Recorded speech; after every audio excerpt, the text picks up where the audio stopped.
Hola, ¿qué tal? Espero estén muy bien. Yo soy Alejandro Mosqueda y el día de hoy vamos a hablar sobre un texto que se encuentra justamente en Escritos uno, que Lacan escribe ahí por 1956, titulado Situación del psicoanálisis y formación del psicoanalista, ¿no? Este texto va a ser una crítica que Lacan forma alrededor del psicoanálisis que estaba viviendo en ese momento, ¿no? Justamente por ahí del 56. Damos cuenta también que es una etapa en donde Lacan ya había sido quitado de la lista de didactas, ¿no? Entonces, bueno, ya había habido una separación al psicoanálisis y esta crítica, bueno, va un poco de ello, ¿no? Lacan criticará algunas cosas que probablemente podemos, entre ustedes y yo, hablar de qué tanto de eso todavía se conserva en la actualidad del psicoanálisis, ¿no? Recuerda que si te gusta el contenido de este canal, puedes suscribirte, darle a la campanita para no perderte ninguno de los videos y además también puedes suscribirte a la página de Patreon para que obtengas contenido que no obtendrías en ningún otro lugar. Así que si te gusta el contenido y todo lo que hacemos aquí en Campus Psicoanalítico, ve a Patreon, suscríbete y ahora sí, sin más, comencemos. Bien, comencemos con el texto. Es un texto amplio, ¿no? Es lo primero que podemos decir. Es un texto amplio. Además hay como una especie de dos versiones. En el mismo texto lo marca y lo trae en el mismo escrito, ¿no? En los anexos viene como una segunda versión o una primera versión que sale en un momento determinado y después está todo el texto completo, ¿no? Que es el que abordaremos hoy. Eh, Podemos decir, y el mismo Lacan lo dice, que lo que convoca justamente a este texto es un doble tema. Ajá, es decir, un tema como con dos vertientes. Por un lado, el subtema uno, si lo queremos llamar así, sería cómo se forma un psicoanalista. Y el subtema 2 sería justamente la situación del psicoanálisis. Ajá.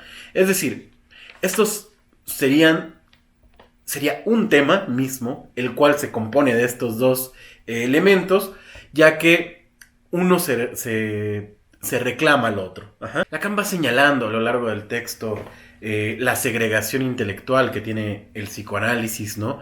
Nuestra experiencia termina siendo justamente incomunicable, sería incapaz para muchos o para la disciplina psicoanalítica tomar una conversación con otras disciplinas, ¿no? Y lo dice justamente en el sentido de que el psicoanálisis se ha segregado a lo largo del tiempo, ¿no? También nos dice un poco más adelante cómo es o qué, cómo podemos definir una parte del psicoanálisis y dice que un psicoanálisis es lo que se espera que haga un psicoanalista, ¿no? Vamos a leer un poco lo que dice. Y dice un poco así. La explicación debe buscarse en la situación del psicoanálisis más que de los psicoanalistas. Ajá. Es decir, ahí va mencionando justamente esta idea dual que les decía del tema, ¿no?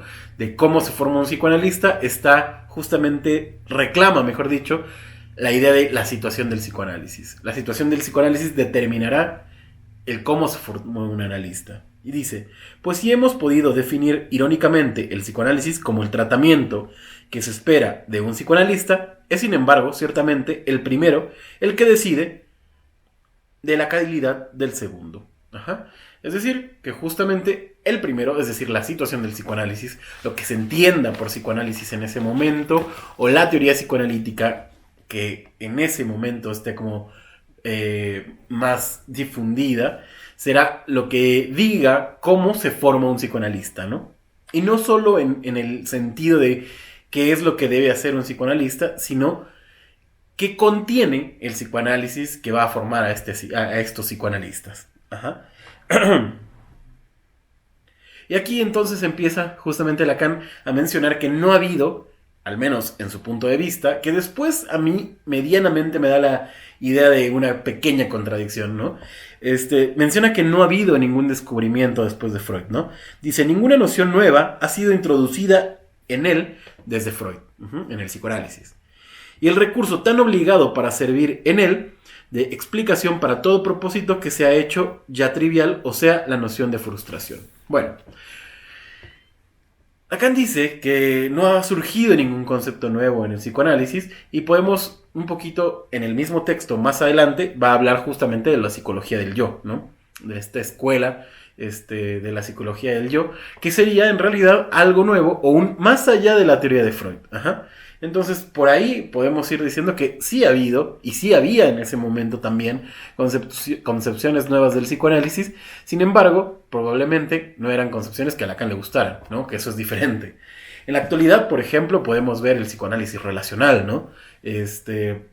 Algunos otros psicoanálisis que ya no toman en cuenta tanto ciertas nociones como la transferencia, ¿no? No sé, ahorita no podría nombrar exactamente algunos. Lo único que se me viene un poco a la mente es esta del psicoanálisis relacional. Y bueno, creo que actualmente siguen desarrollándose algunas cosas, pero aquí nos encontramos con otra piedra, ¿no? Lo que dice Lacan que es una hernia central. La hernia central del psicoanálisis sería justamente que los conceptos son pensados, son definidos dependiendo del pensador. Ajá. O sea, como lo que he venido denunciando en otras ocasiones, en otros videos del canal, que cada quien habla del psicoanálisis o tiene sus conceptos dependiendo de la teoría con la que trabaje. Y no solo eso, ¿no? Incluso en la misma teoría muchas veces se concibe los elementos o los conceptos de manera distinta, ¿no? Y aquí da un ejemplo, dice, así la transferencia, por mucho que se haga y sea lo que cada uno profesa sobre ella, sigue siendo, con la fuerza de adhesión de un común consentimiento identificada como un sentimiento o como una constelación de sentimientos experimentados por el paciente. Cuando con solo definirla por el efecto de reproducción relativo al análisis, se manifiesta que lo más claro de ella debe pasar inadvertido para el sujeto. Entonces dice, en ese momento, ¿no? Y yo digo que esto se sigue conservando, la noción de, el consentimiento unificado que hay sobre la transferencia, sobre este sentimiento o como esta constelación de sentimientos que dice Lacan, ¿no? Cuando solo se puede definir como el efecto de reproducción relativo en el análisis, ¿no? Como un efecto del análisis.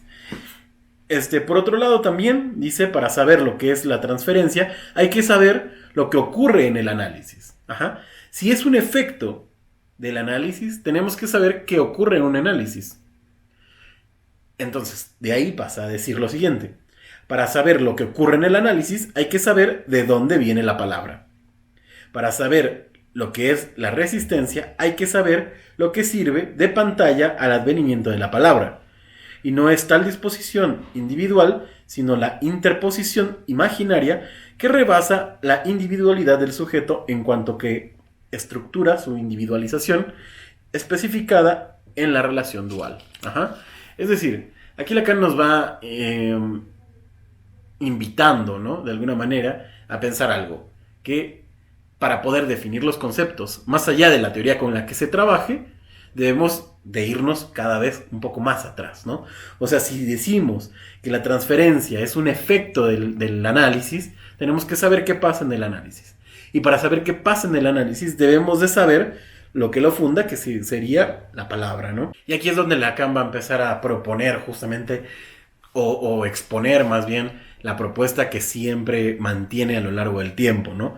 Que es esta cuestión de lo simbólico, lo imaginario y lo real. Ajá. Y cómo, al menos para él, desde su lectura o desde su deslectura de Freud, menciona lo siguiente. Freud, todo su esfuerzo de 1879 a 1914 fue distribuir las partes de lo imaginario y de lo real en los mecanismos del inconsciente. Es singular que esto haya llevado a los psicoanalistas en dos etapas.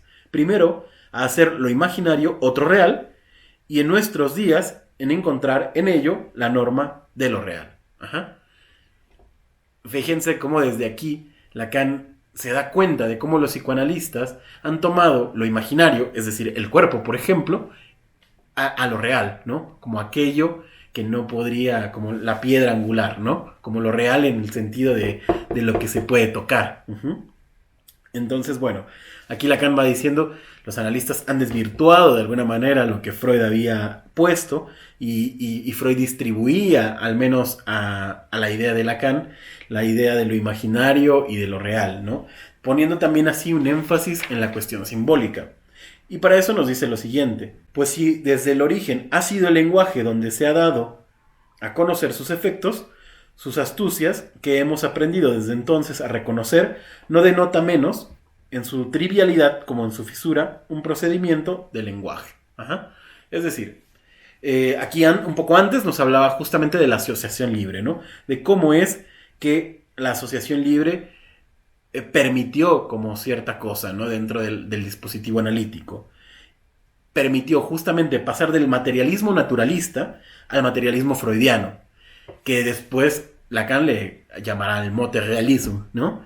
Ese materialismo hecho de palabras. Ajá. Entonces, cuando dice que las cosas van del pensamiento, va mencionando también si tiene que ver con un automatismo neurológico, ¿no? De las neuronas. Y aquí justamente con la cita que les acabo de leer dice que no es así, ¿no? Que más bien, si se trata de la palabra, se trata de otro tipo de materia, ¿no? De un materialismo. Y obviamente si Lacan está hablando de la asociación libre, no podría dejar de lado su par, ¿no? Es decir, la parte del analista. Si la asociación libre es por parte del paciente, el analista tiene también su parte y es la atención parejamente flotante, ¿no? A lo cual menciona que se ha desvirtuado de alguna manera la idea de la atención parejamente flotante. Y no porque no se entienda bien, sino por lo que ha realizado el psicoanálisis a lo largo de su desarrollo, ¿no? Ha hecho del psicoanálisis, ha perdido, mejor dicho, la idea del rebus, ¿no? Del sueño como un rebus, como una incógnita, y ha comenzado a hacer signos, ¿no? Ha comenzado a, vamos a decirlo así, psicologizar las cosas, darle un signo a las cosas. Un sueño, si tú sueñas con X cosa, probablemente tiene que ver con esta X otra, ¿no? Entonces, bueno, vamos a leer un poco lo que dice Lacan justamente de la asociación libre y de la atención parejamente flotante. El término flotante no implica su fluctuación, sino antes bien la igualdad de su nivel. Es decir, la idea de la atención parejamente flotante tiene que ver o es relativa a la idea de asociación libre. ¿Y qué dice la asociación libre? Que es un decir sin intención, ¿no? Sin elegir las palabras que se van a decir. Y lo mismo pasaría del otro lado. Es una escucha sin intención, sin elegir las cosas que se van a tomar, ¿no? Y un poco más adelante nos dice, pero ¿qué necesidad puede tener el analista de una oreja de más cuando parece que tiene de sobra con dos a veces para adentrarse a toda la vela en el malentendido fundamental de la relación de comprensión? Y aquí dice, cuídense, ¿no? Si lo repetimos a nuestros alumnos, cuídense de comprender.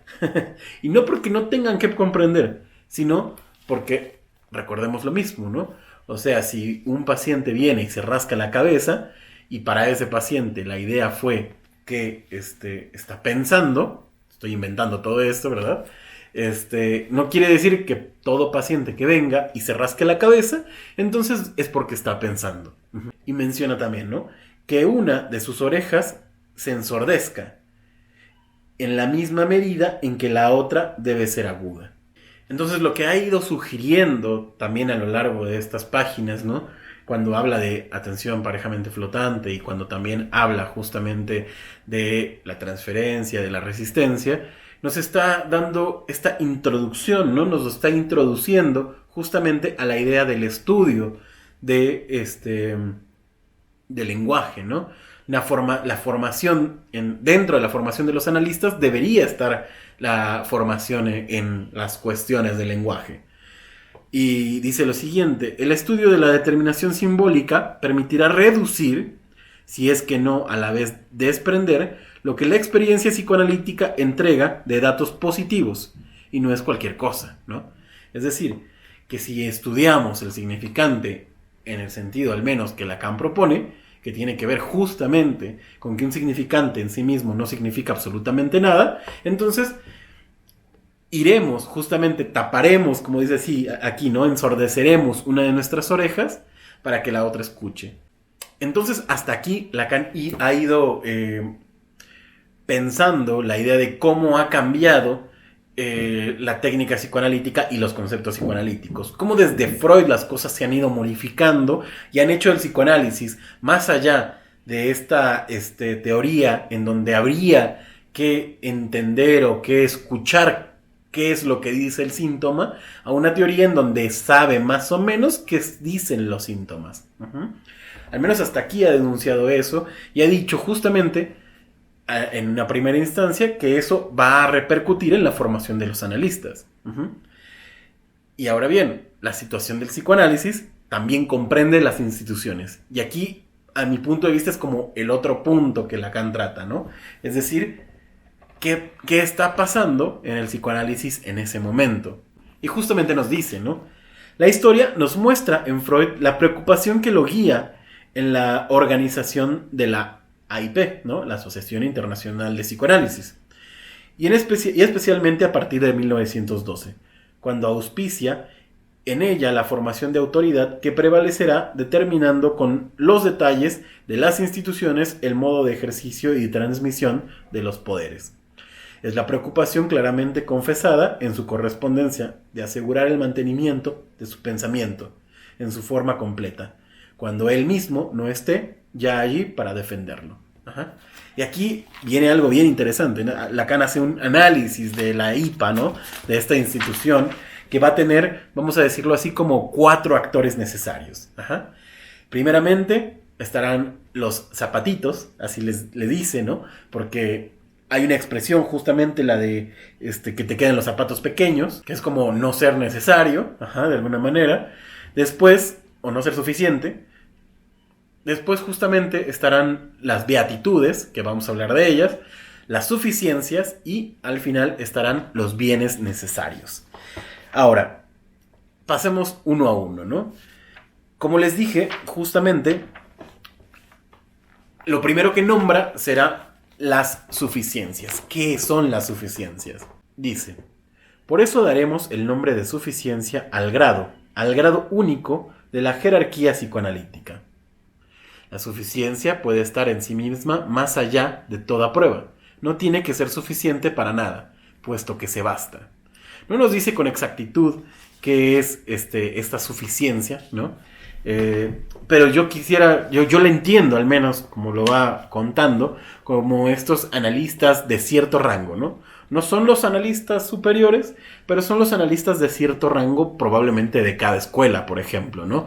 De cada sociedad, de la sociedad francesa, de la sociedad mexicana, ¿no? ¿Saben? Estas suficiencias que son suficientes justamente para mantener de alguna manera una cuestión, a las cuales no se les cuestiona, pero ahí están. No se les cuestiona justamente porque son suficientes.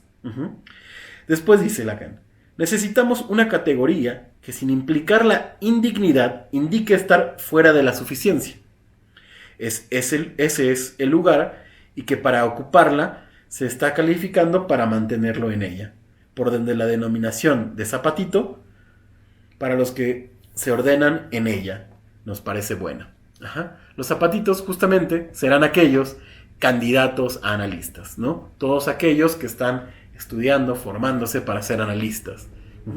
Los zapatitos son aquellos que no van a preguntar, que se van a analizar, que van a estar ahí escuchando justamente a otros personajes que serán las beatitudes. Ahorita hablaremos de las beatitudes. Pero justamente los zapatitos serán aquellos que no es que no sean dignos, no es que no sean suficientes, pero no pueden acceder a la idea de la suficiencia aún. Después llega o nombra los bienes necesarios. ¿Quiénes son los bienes necesarios? Dice aquí Lacan, ¿para qué sirven los bienes necesarios en la organización? Para tomar nota del uso de la palabra, de la cual, como se habrá notado, todavía no hemos hablado. Es que en efecto hemos dejado de lado hasta ahora esa paradoja, difícil de concebir, de una comunidad cuyo cargo es mantener cierto discurso, de que en sus clases fundamentales, suficiencias y zapatitos, el silencio reine como amo y señor, y que su templo posee sobre 2 columnas tusiturnas. Bien, voy a dar ejemplos con nombres, no quiero decir que ellos sean eso, estén representando eso, pero al menos yo lo entendería así, ¿no? Se los cuento como yo lo entiendo. Y es que, por ejemplo, las beatitudes serían figuras como Jacques Alan Miller, por ejemplo. eh, como... Ay, ¿quién les gusta? No, se me fue ahorita algún nombre, ¿no? Como Elizabeth Rodinesco, ¿no? Estas imágenes, vamos a decirlo así como internacionales, que forman, son cabezas de escuela, ¿no? Estas, justamente estos personajes que no se les puede alcanzar ni siquiera. Y de hecho, que son personajes que van y vienen, ¿no? Es un lugar vacío, menciona Lacan. Dice, eh, llegar a ella, sin embargo, es una necesidad. Y esto es lo mismo nos da una categoría intermedia, ¿no? O sea, está hablando, perdón, leí un poco para mí, pero está hablando de la suficiencia y de que debe de haber algo más allá de lo suficiente, pero que es necesaria, pero que termina siendo como una especie de categoría intermedia. Es una categoría que quedará vacía. No podría, en efecto, ser llenada, sino únicamente habitada. Si bien los jefes de escuela, ¿no? Los, vamos a decirlo así, como directores de las instituciones o de las sedes, serían aquellos que toman el lugar de suficiencia. Las beatitudes tomarían el lugar como más amplio, ¿no? Como les decía, podemos pensar en Lacan, ¿no? Como una beatitud, algo que siempre trató de desmarcarse de ahí, y por eso va deshaciendo escuelas y al final deshace justamente la última escuela, porque entiende que no es posible deslindarse en muchas ocasiones de ahí, ¿no? Porque la masa quiere líderes. Así que, entonces, en este ejemplo, sería como Lacan, esa beatitud, ese lugar cuando Lacan fallece queda vacío y entonces llegará, por ejemplo, Jacques Alain Miller a tomarlo. Entonces, hasta aquí llevamos algunos registros, ¿no? Algunos puestos. Las beatitudes, justamente, las suficiencias, y entre las suficiencias y los zapatitos hay un personaje que nos falta. Ajá. Ese personaje serán las beatitudes. Dice, tomando este nombre de las sectas estoicas y epicúrea, de las que he sabido que se ponían como fin alcanzar la satisfacción de la suficiencia. Ajá. Son aquellos que aspiran a ser suficientes. Dice, las beatitudes son los portavoces de las suficiencias. Y el hecho de esta alegación vale que regresemos al silencio de las suficiencias, que hemos despachado un poco deprisa, ¿no? O sea, todo el tiempo va a haber un silencio. Uh-huh. Los zapatitos no pueden hablar porque son estudiantes y no saben, ¿no? Porque son aquellos, como aquí dice, ¿no? Son analizados y como buen analizado no hace preguntas. Pero van a acceder, o la idea es acceder justamente a la categoría de beatitud, ¿no? Los beatitudes serían, yo los llamo o los llamaría, los identifiqué como los repetidores del discurso, ¿no? Aquellos que van repitiendo y repitiendo y repitiendo lo que las suficiencias dicen. Uh-huh. Las suficiencias justamente serán encargadas de llevar a cabo toda este silencio a los otros, ¿no? A las beatitudes y a los zapatitos, pero la suficiencia también guarda un silencio, el silencio justamente a el bien necesario. Uh-huh. Y el bien necesario es el encargado de mantener un discurso. Uh-huh. Es el encargado de hacer seguir al discurso. Entonces, la organización que dice Lacan que hay en el psicoanálisis vendría de eso, ¿no? Justamente aquellas figuras que no se tocan, por ejemplo Freud, ¿no?